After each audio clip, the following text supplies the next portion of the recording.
Good afternoon, everyone. Hope you're good. Hope you can hear me. All the usual paranoia from me regarding the technology. Let me know if you're tuning in today. Thanks so much for the comments in recent shows. It's been absolutely brilliant to get that engagement, both live and after the fact. It really helps us to shape what you guys want to talk about and think about. But what I try to do is keep my finger somewhere near the pulse of conversation, and social media is very helpful for that. Of course, we don't pretend that social media is the be-all and end-all for conversation and thinking in healthcare and MSK, but it's kind of useful. And so I come to you live at 12:30 weekdays for half an hour, and we chew it over, and we try to get as many of you involved and engaged as we can. So please do drop your comments and questions into the chat boxes wherever you might listen to this. If you found us in one place, that is not the only place we are. Facebook, LinkedIn, Twitter, Twitch, what else? YouTube. And for this one, we've just cast into my friend Gemma Oliver's group for Physio Support Network. So you might be finding us there today. And part of the reason for that is because one of the things that I want to talk about today and ask you questions about is the fact that on that said support group, there's been some feedback that's bubbled over regarding feedback criticism of the NIHR's Moving Forward document. Now, interestingly enough, I was involved in that piece of work a few years ago and how it came about, and so I know a little bit more about it. Keel and another sort of splinter working group that have sort of come off from that Moving Forward piece project has been, they're doing translation pieces basically from the NIHR, and so some feedback's come through. Some of it, you know, it's expected. Some of it we've heard before, but other parts of it definitely I want to try and offer some context to how that work came about, what it is, what it isn't, what it's trying to say. So you might not necessarily know what I'm on about there, but if you do, let me know your thoughts. But also, the main gist of it is that there's a translation piece of NIHR, National Institute of Health Research, funds research in the UK. It's sort of the NHS, the state-funded research, and therefore various projects that they fund across the board in healthcare, but then they obviously touch some MSK projects. And so over the years, they've funded pieces of work that then they wanted to do these themed reviews. The Dissemination Centre is there to try and promote some of that research to try and translate it into practice. You may well have heard about a big delay between research evidence and then translation into practice being many years delayed. Then one of the things that's been called for, including by me and mine, is that we have a dissemination center or a project in which helps to translate that material. And one of the ways that they do that is that they have these themed reviews at certain intervals. Now, they might do sort of best practice for dementia care. You know, it's got anything broad. And then a couple of years ago, they decided that MSK and sort of physiotherapy rehab-based practices or anything sort of musculoskeletal gets covered as a themed review, and then they bring together a panel to sort of discuss as to what should be prioritized or not. And then also that panel, and why I was involved in it, is not only what should make the cut, who brings it together, of which I'm far from expert. I'm sat amongst mainly researchers, but also I was consulted on what is the best way to sort of translate that to the masses, and how can we get that out there and word it as such that it's appropriate not just for professionals but also for patients. And so it's like that translation dissemination piece, of which I have at least some knowledge, if not expertise. So that's how that came about. You might have seen it before. It looks like this. That's the sort of half the front cover, really, and is a big chunk of a document that's well referenced and referred to across. And it's something that I think it'll be 2018, perhaps, that it was published, and really nicely brought together by its authors, of which I'm not an author of. I just sort of consulted on a working group sort of panel discussions. And so, if you haven't heard of it before, then that's not to worry. It's a shame, but not to worry. However, it's a long document, so there's various different translation pieces of it, including one more recently that's maybe 7 or 8 page document that's then been publicized, I think, in October by a working group that's trying to make sure that it cuts through, because it's a piece of work that as that research is sometimes not well known, and therefore anything that gets that out there is seen as a positive. And the NIHR commissioned that, and it's a great opportunity for us to showcase some quality research. But that's the context in which that material, the heart of that project, is to talk about and translate funded research by and with the NIHR. And so then what's happened is that it's been posted into the therapist support group situation, the therapist support group, and the situation has arisen that some are suggesting that this is, I've seen such hyperbole as being the evidence of the death of physiotherapy, or a suggestion that this is sort of a bad reflection of practice. All of which, totally valid opinions, of which I'd sooner people say than sit on. However, it's such that for me, it's as if this document is being put forward by anyone as being a representation of practice in a practical level, or that it's suggested that it's some sort of rule book for therapists to act on. And so then people are not recognizing their favorite flavor of care and then inferring that that's therefore a bad piece of work. You're failing to recognize what it was created for, what its background, its context is, but then also it's just ended up being a bit of a lightning rod for people to share their thoughts and feelings and opinions on an opportunity to just sort of rant or spew their favorite opinion across a whole host of topics. So I've then seen, right, so this is a piece of disseminated evidence review, right? It's about NIHR fund large multi-center trials and reviews, such as Start Back, Escape Pain, some of the largest pieces of work done in MSK. They then translate that as a dissemination piece for both patients and public and therapists. And then in sharing that, it's been amazing to then see people somewhat go off on one about the fact that it doesn't happen to nest their opinion in amongst it, or give a translation piece. There's nothing in there about taping or strapping. Might it be? What sort of weird spin would it be for you to then integrate that if there isn't supported NIHR funded evidence to back those sorts of modalities? Then why would that be nested in a document like this? And why is it the responsibility of a document like this to exhaust the entire toolkit, as it's often described, that MSK professionals have within their armory?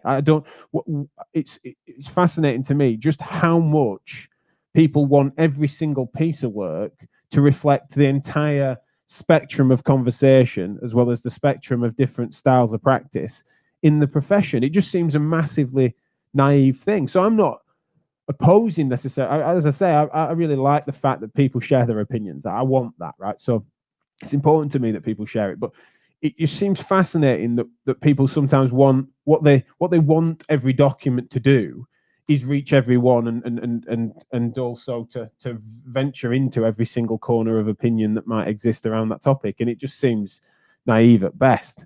And in this instance, fascinating for me because I was involved in its construction. Very small part, granted, and certainly not close enough to it that I'm taking any sort of offense to its critique. There were some very valuable critiques of it, and it's one of the things that has been nice to see a Keel working group take an action. Some of the critique that came through that I think is very credible regarding its length and how far it was going to cut through, who was going to read it, how well it was translated, especially into a patient accessible language.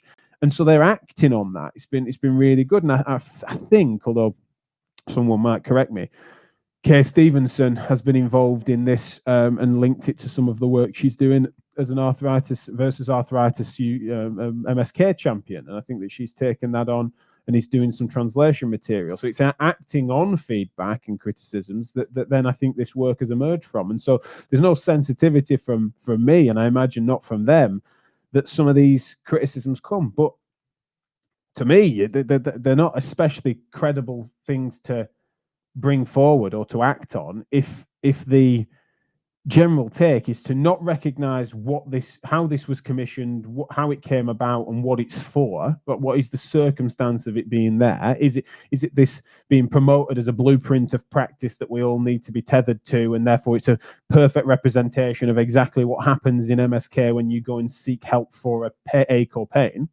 It isn't. Therefore, to judge it as such is daft. But then similarly, if that is just an access point for you to say, oh, well, this is a great example of what I'm against, and being against it is not a problem. But then to take that opportunity, I've seen that it's not then, well, this is my problem with that research, which would almost be a more obvious and appropriate critique, and one that I'd welcome, certainly. But then instead of coming at it that way, it's that to say, suddenly it's an opportunity to then say, this is how physiotherapy dies, without backing up exactly why you feel that way. Suddenly it's like a feigning offense that it doesn't specifically mention your preferred modality, be that manual therapy, acupuncture has been mentioned, taping and strapping has been mentioned. It's like the intervention that you prefer is not mentioned, therefore that certainly makes this redundant, rather than reflecting on why it might not be, or asking that question. Then it's sort of saying that, as if it's a Trojan horse to infer that virtual and remote and phone consultations is inherently its agenda, rather than recognizing, as it states, that one of the large multi-center trials that the NIHR funded was one that did a comparison analysis between face-to-face care and virtual, and found that actually, and this is what's interesting because it sort of supports some of the narrative on this, is if you read the actual piece, especially the underlying research, then the trial in question that then might be seen to promote virtual is that there's a trial that demonstrated that the quality of care and the outcomes that were measured were not compromised by virtual care delivery, but the patient reception to that was somewhat lower with virtual at that point in time. Far pre-pandemic trial, this, by the way, I think it's about 4 or 5 years old, and that was that's quality evidence for us to understand in various ways, is that done properly, we know that we can achieve somewhat similar outcomes in a trial arm study, but that patient reception for various reasons, and therefore you could argue in a private practice sense, of which I think some of the vitriol seems to have spouted from, is an irritation from private practitioners as to how it's being represented, is that it's relevant and actually supports some of your points that patients might not prefer it in some circumstances, and that when it's interesting, even if the outcomes are similar, then sort of patient feedback on them, on the style of delivery, is relevant, and it's relevant to the points being made. It's definitely relevant to how I see it, is that even if we had argument that virtual consultations were somehow superior in trial studies in terms of outcomes, but if there isn't a persuasive case made to the market, the audience, society at large, then that's going to be incredibly relevant as to how much that cut through that's going to have. It's all well and good saying you get parity or superior outcomes. If you're not persuading people to value it, it's incredibly relevant and supports some of the points being made. But instead, what seems to be being inferred in at least, this is me not wanting to suggest that this is representative of all the feedback that's been collected from this, but it's just I've noticed it today, and this is a hot topic show.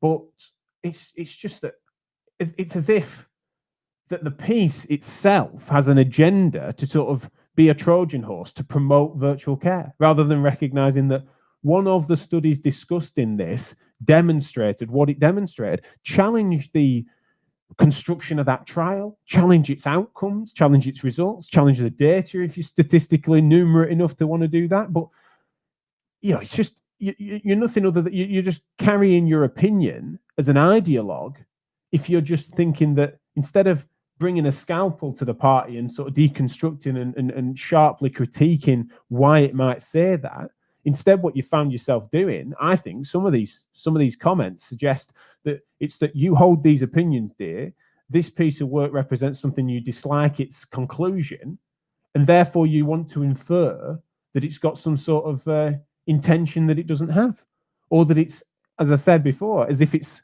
being presented as if it's a blueprint that you're going to be expected to be held to.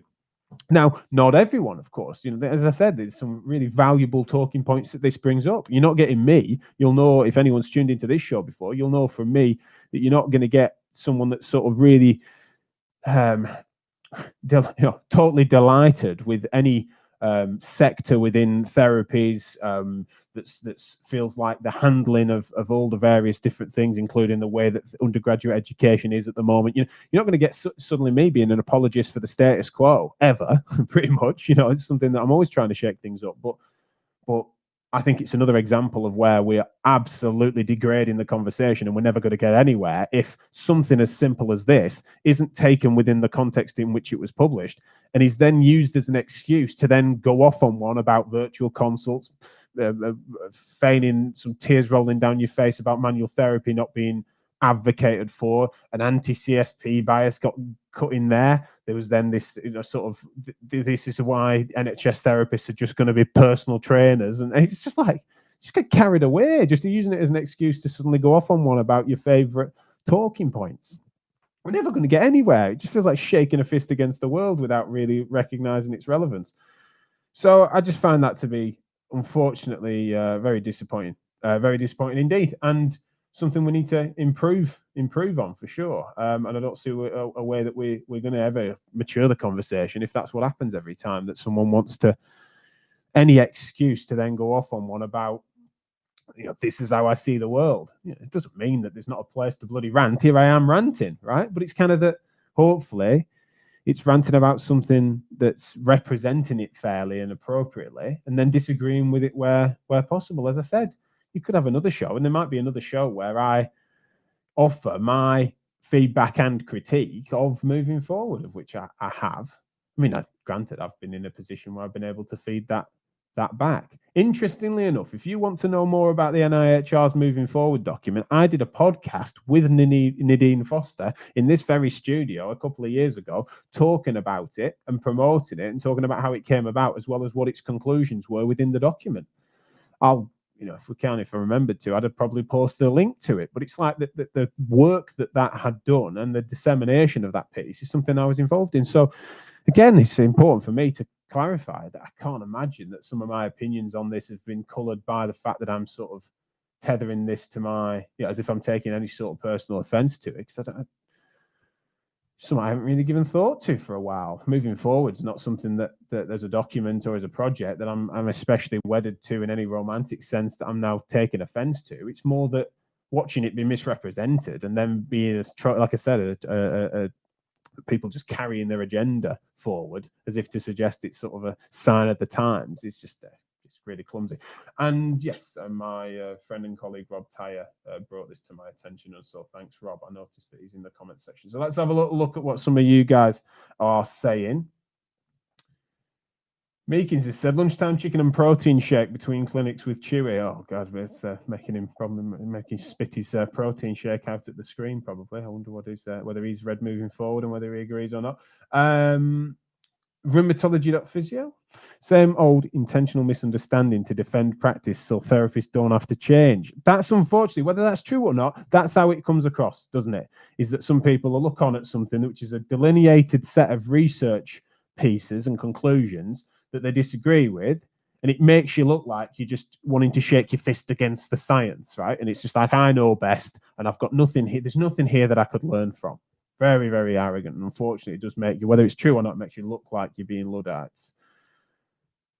Rob Tyre, I suspect some have looked at it but not read it. Yes, has it been just skirted over and therefore the conclusions drawn? And everyone's busy. I could totally understand the circumstance where you can imagine some busy, especially at the moment, busy, say, private practitioners trying to scramble to keep their doors open, that have then skimmed over it and thought, oh, this is just another thing that cuts against my favoured style of care and is an example of a degradation of therapy delivery, and therefore not looked into it, and especially not really recognised what it's doing.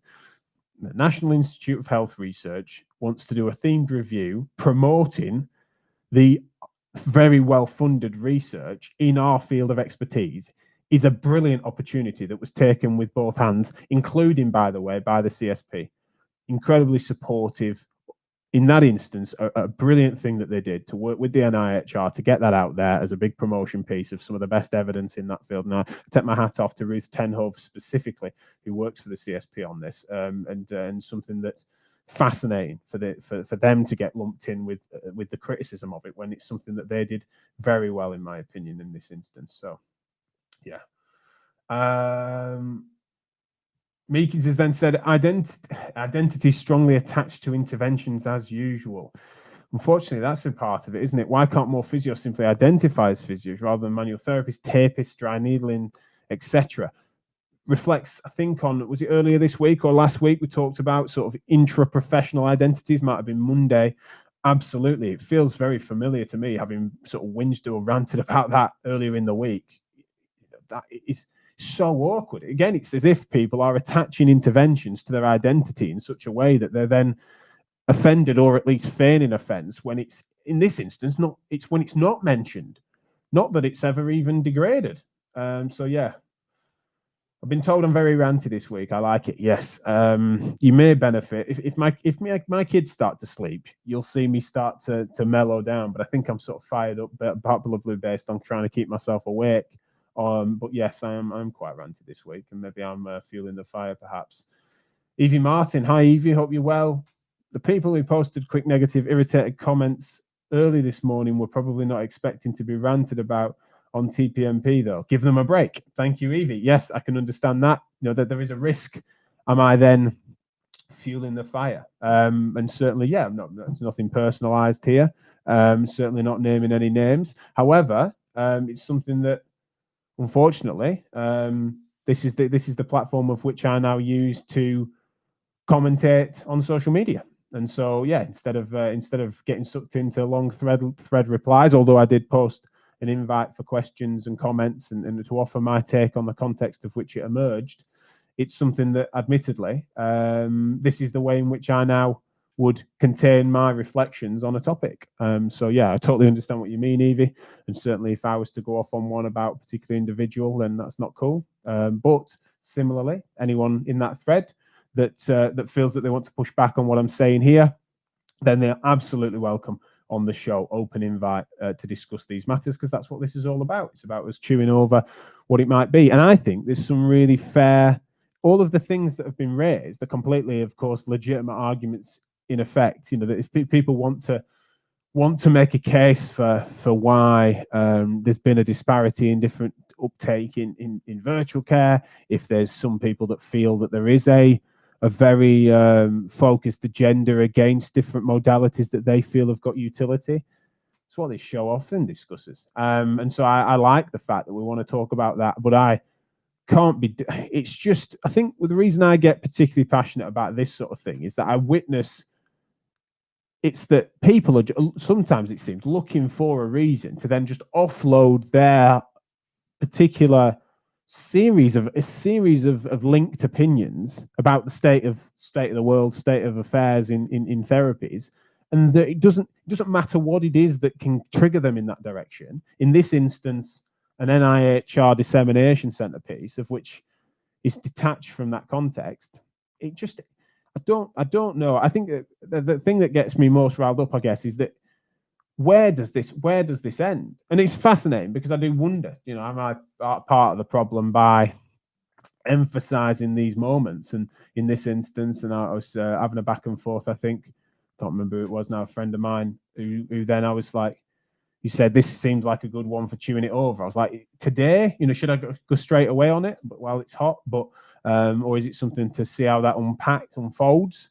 And so yeah, but this is about what's topical at the time. I think it's really interesting. I think with everyone wanting to, and that's the shame really, is if things like this stop people sharing their thoughts openly, that's a shame. But similarly, as someone that exercises his free speech on a bloody regular basis, that's not the best thing to then counter that with is then free speech of a different persuasion. Disagree with it openly and fairly, and represent things openly and fairly, and reflect on the fact that, oh yeah, my instincts were maybe a bit off there, or I said that maybe I was a bit out of context, including me on this. Like, what have I missed? That's absolutely fine. But admittedly, this is the way in which chewing it over is my way of not getting sucked into passing comment on everything. And this was an instance where friends of mine, some of them knowing that I was involved in the project, and some of them then not, they then were to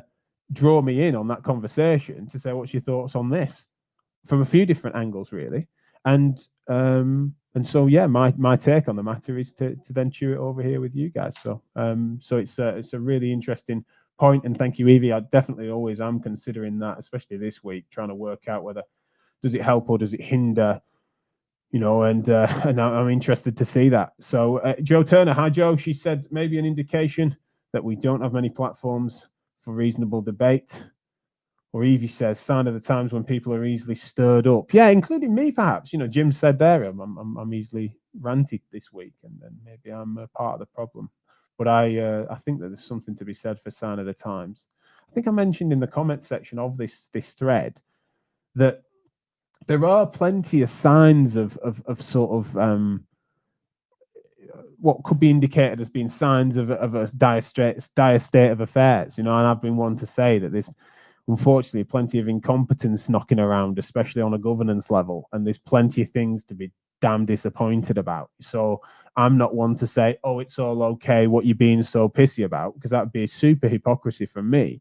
But I do admit that as professionals, if you're gonna go off on one about something, and then it's not even the ones that I quite like the fact that some people have just said, I don't like this piece of work or whatever, as if I'm bothered about that. But then the way that it's then said, and while I'm here, virtual consults are shit, and the NHS is going down the pan, and this is why the CSP bollocks. It's like, just what made that a smart access point for you then to just reel off a set of linked opinions? It's just that you've got to back that up a bit more than you have done. Otherwise, it really is not appropriate interprofessional dialogue. Like, it's like a shake your fist against the world as a citizen being irritated at society at large right now. It's like being held to account for every single corner of a rant is a bit annoying. But interprofessionally, if there's even any ambition for us to actually move past it, then you're going to need to be a bit more accurate than that. It just seems so clumsy that I don't think it's productive. And so, yeah, that's where I do admittedly end up taking the bait a little bit on stuff like that, and it is disappointing. But as I say, I'm constantly reflecting on whether or not it's productive or not. And maybe I'm a bit quick on the draw today. It was only this morning, and as Evie said, may well be people thinking, bloody hell, I only put a comment up, and here I am being, or at least the topic is being ranted. But yeah, certainly nothing personal. There's no one got in mind, and I'm not good enough at remembering names for people for me to remember exactly who it was. And there's no grudges or anything, but generally speaking, it was, I admittedly, I'm not mad, I'm just disappointed, and I don't think we get anywhere if people were to see something. I mean, it's bloody good news for the profession when the NIHR fund anything attached to MSK. Now, I've been one that's been frustrated about what it is they fund, and sometimes the outcomes of that I might not like, but that's a different conversation. It's not that when I've been frustrated in that direction, it'd be fascinating if I used that as an example to then just reel off all the things in the world I'm irritated by. And so, unfortunately, that's something I just do not think that ends well for all of us. We don't make any progress. But as I've said before, if you're interested in this work, then you can download the full text PDF. There's then this new abridged version of it, which Keel have produced, and then there's also a podcast about it. Physio Matters had Nadine Foster. Professor Nadine Foster on the podcast a few years ago when we put this together. Again, the NIHR Dissemination Centre celebrating MSK research, and it would take for a critique of said research, of which of course is valid, for then thinking about what if its conclusions don't suit your opinion on it, then it's something that it's a curated piece of it's a curated piece that reflects on some of the most valid research that's out there. And so, yeah, it's just what you expect of these documents needs to be relevant to what they were produced for. And also, I'd be interested in someone's take on what there's a really good, I'm part of the translation of more sort of how it applies to practice is my body of work. So I wouldn't expect moving forward as a document to offer any sort of blueprint of practice for MSK clinicians in any sector. There's more work that needs to be done there, including by me and others. So there's lots there. And Rob Tyer's rightly mocking me for saying I'm not mad, I'm just disappointed. You can tell I'm a new dad. Yeah, I've been practicing that, and I imagine it's not the last time I'll say it. So let's have a look. Last comment, because it's time to go. Evie said, that's what I'm thinking. Maybe people are less likely to share their thoughts in a group if they're a bit worried about getting chewed over. But having said that, I think you're totally right to give your own opinion. I don't know, Jack. Yeah, Evie, I honestly, not saying it keeps me up at night, because there's other things that keep me up at night right now, but I am concerned that might be the case, as if people might face my wrath. Fortunately, there's no mass audience here, and also it's difficult for us to know. If I was to sort of wade in on individual people rather than my take on their opinion, then certainly that'd be over personalized. If it does stifle debate, then that's exactly counterproductive to what I want, and I will reflect on that. But similarly, this is me simply exercising especially in this instance, I'm someone that has more knowledge of this topic and how that work came about and the amount of time, resources, money that got put into it. We are getting nowhere if it gets misrepresented. And so I suppose in this instance, I speak from a position of relative expertise than people that have skimmed over it this morning. And therefore, it seems an appropriate place for me to bring that the context of my opinion. So thanks so much to all of you. Really appreciate all you're saying and all you're doing. And I'll see you tomorrow for more Chewing It Over. And especially look forward to Friday's show, which is with the mighty Ben Ellis. He's joining me to talk a little bit reflections on the virtual conferences, and namely Virtual Physiotherapy UK, which happened last Friday, Saturday. And so he's coming on Friday to reflect on that and its outcomes. And he's someone that's got some great takes on sort of posters and who it's for and what it's about and stuff like that. So do join us on Friday for a guest show, but also I'll see you tomorrow as ever. All the best then.